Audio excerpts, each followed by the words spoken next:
I want to ask a question, and it's not a rhetorical question, and it's not a criticism. Why do you think it is that there's the largest community of people who have hurt my feelings at parties over the years have been related to SNL? Oh, is that true? Oh, yeah. Okay. What is it about the SNL experience? And I'm being very open-minded about it because it can't be this sort of ad hoc thing where everyone at SNL is just a little pathological. What goes on at SNL? Is it the fraternity that when you do see someone from SNL at a party, do you know what I'm talking? First of all, I want to go into I want to do a little bit of forensics before I proceed, which is how most comedians talk. Make sure you're fully anesthetized. You don't have to name names, but are you talking about performers? Both. And writers? No, not writers as much. Performers. Let's just say performers. Okay. Right? I don't want to get too specific. And it's not evil. It's not pointedly It feels knee-jerk to you. It feels almost reflexive. It feels like a coldness because I'm open. I show up open. And I show up with the weird expectation other people are going to meet me there. Yeah. And there is this sort of pull away, if it's almost like someone on SNL has a difficult time pretending to be interested if they're not. Does that check out? I think it's a couple of things. I mean, it depends. I wouldn't make a blanket statement about like all SNL and I don't people. mean to. I don't want to. I'm just saying because of the people who I've left going, I feel like I hyperextended and I fell in front of them, or that they walked away and weren't interested. Is that just my love of SNL? Well, possibly. I think there is something in comedy, and maybe it's particular to SNL because it's a two-way street here. First of all, this wouldn't happen to you if you didn't put maybe SNL on a pedestal. I think that's part of it. So part of the problem is maybe you putting other people on a pedestal. That's where I've been sometimes hurt before. There is a thing which is there's a too cool for school philosophy that can thrive at SNL. I've known obviously wonderful, great people there, but it is not one of the things I think that makes SNL actually really good or has helped it endure all these years is that there's a limited amount of real estate to get stuff on the show. And you think about it, it's really dictated by it's a live show. So there's only so much physical real estate in Studio 8H, and they can only get so much show on every week, and there is a competition to get your sketch on. And so at the end of the day, you're competing with other people in the room. Now, that's just the way the show is set up, and I saw a lot of lovely collaboration when I was there, and you can also see a very competitive, someone giving you putting their shoulder into yours like it's hockey. And you think, Jesus, what's this? SNL is a very specific environment. And I think it's possible that there's a kind of maybe toughness there that it can breed. Does that make sense to you? Yes. I wondered if it was because they're so deep in the trenches together that if you're not someone they recognize from the trenches, you can kind of feel it. If, like to your point, if they weren't huddled together in 8H, having this experience that is so bonding with the people who are either writing for the show weekly or like friend of show, or I represent something kind of anti-comedy because I'm the tall musician guy or something. I can't quite figure it out, but I hope this is more interesting than it feels like an indictment or me talking shit about it. No, it's not an indictment of SNL. It's like, this is an experience that you've had where you've felt like you've encountered comedians, and that's a tough place. Yeah. That's not always the most comfortable terrarium, and anyone who worked at SNL would tell you that. So I would contrast it, say, with there are other shows I've worked on, like The Simpsons, where the only way the show gets done is if everybody works together. And so if this room right now is a Simpsons writing room, I'd be praying, if we were stuck on a line for Marge, I would be praying that you came up with it, or Matt or Sona or Edward. I'd be like thinking, oh my God, someone get it, because then we can go home. Right.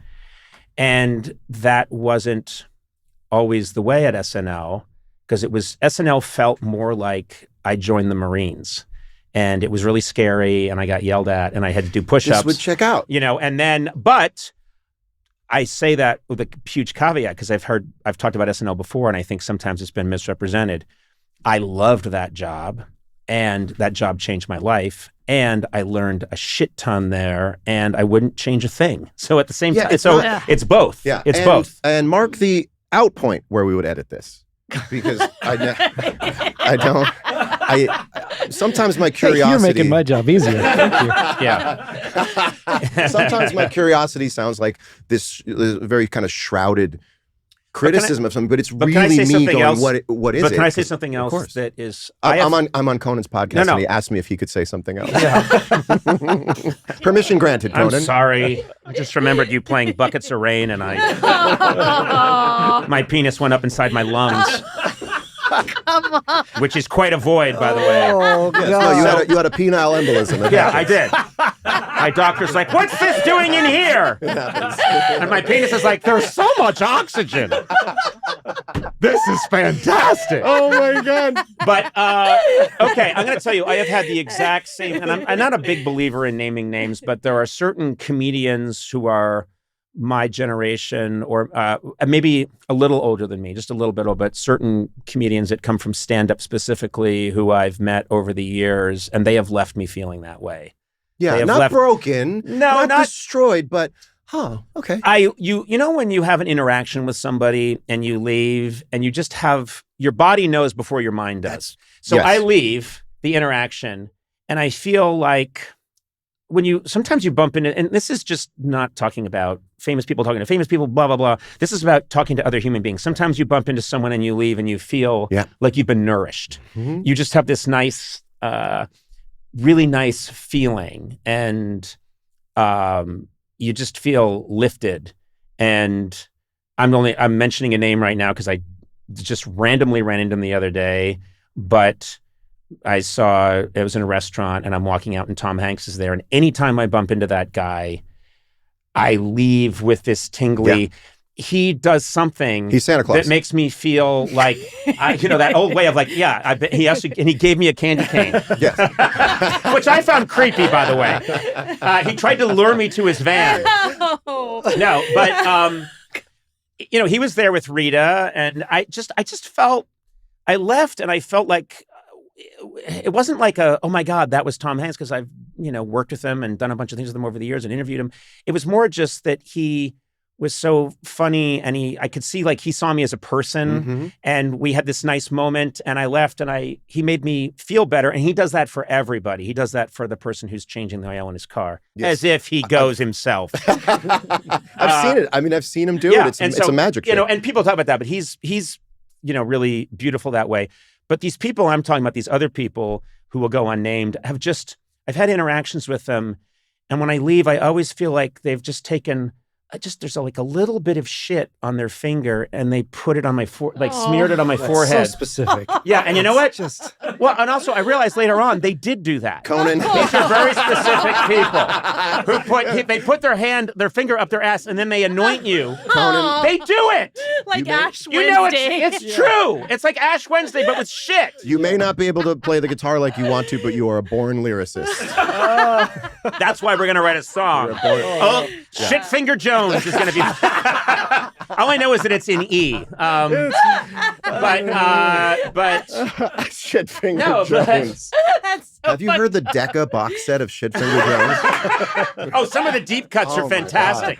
He has a urine phase, which is not good. But it's acoustic. That's when he went to Austria and had it was like his Bowie thing. It was the 70s. He couldn't get arrested in the States.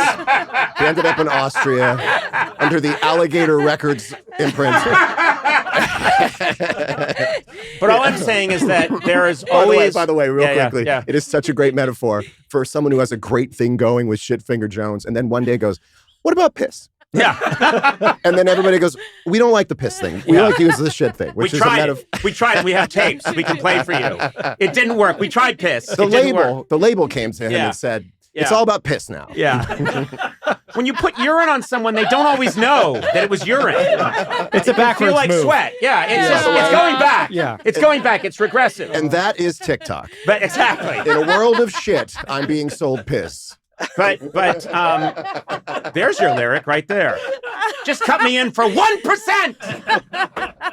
But John, seriously, like that is the exact feeling I've had with these people, and may have again, where there's like a little bit of a condescend, and I feel like I extended myself and tried to be, hey, the puppy dog, and then left, and I'm driving home, and I just feel A little small, like, just a little deflated, a little two-dimensional. And I think that's everybody. So here's what I think it comes down to.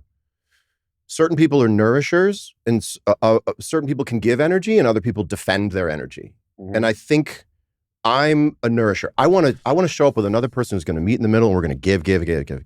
If you're not that way, and I shouldn't expect everyone to be that way. I know that I'm not rare, but it's not everybody who thinks like I think, which is, wow, how can I give to this experience? How can I, like I'm saying, looking up to people who aren't me, wanting to give to people who aren't me. Other people who can do that with you, it's the greatest jam out in the world. But not everyone has that. Other people survive by way of preserving what energy they have, not giving it in hopes the other person's going to give it back. And I think that's the polarity issue with comics, and we don't have to name anyone.